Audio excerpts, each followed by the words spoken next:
C'est une séance plénière encore jamais vue pour le Conseil régional des Pays de la Loire.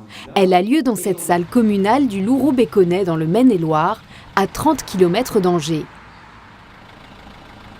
À 9h15, les élus arrivent en quart pour cette session décentralisée.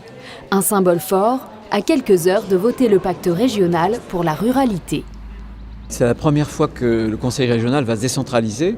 J'imaginais pas un seul instant qu'on vote des mesures sur la ruralité sur l'île de Nantes, entre deux bras de Loire, au cœur de la métropole nantaise. Et ça traduit notre volonté d'aller vers les territoires, d'aller vers les Ligériens. Ce que je souhaite, moi, c'est que notre région soit proche de ces territoires, de tous les territoires, quels qu'ils soient, ville ou campagne, et en même temps que nous soyons proches de chaque Ligérien. Ce pacte pour la ruralité, c'est évidemment un engagement. Le président du Conseil régional, Bruno Retailleau, présente les enjeux du pacte pour la ruralité. 37 mesures pour renforcer l'équilibre territorial. C'est la réponse à une souffrance. La fracture territoriale, elle est là. Elle est en train de déchirer la France. Elle est aussi là en région. Et moi, j'avais pris l'engagement qu'il n'y ait pas une région rurale qui souffrirait à côté d'une région dynamique branchée sur la mondialisation. Donc il s'agit effectivement de donner la possibilité aux habitants d'avoir accès à un certain nombre de services. Ça veut dire accès par exemple à la téléphonie mobile.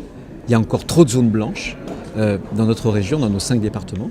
Ça veut dire accès par des voies routières sûres pour relier les grands centres, mais aussi les gares. Ça veut dire aussi que chaque commune pourra être reliée à notre dispositif, soit de gare ou les lignes de transport collectif. Ça veut dire pas de déserts médicaux. Plusieurs millions d'euros sont destinés à ce pacte, dont 118 millions pour accompagner le déploiement numérique dans les départements, ou encore 100 millions pour de nouvelles infrastructures routières dans les 5 prochaines années.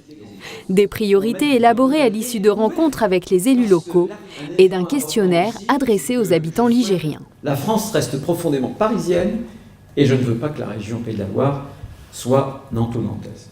En fin de journée, les élus régionaux retrouveront l'hémicycle de l'hôtel de région à Nantes pour poursuivre leurs travaux sur le budget supplémentaire 2016. Travailler, bien sûr, au côté des communes sur ces éléments.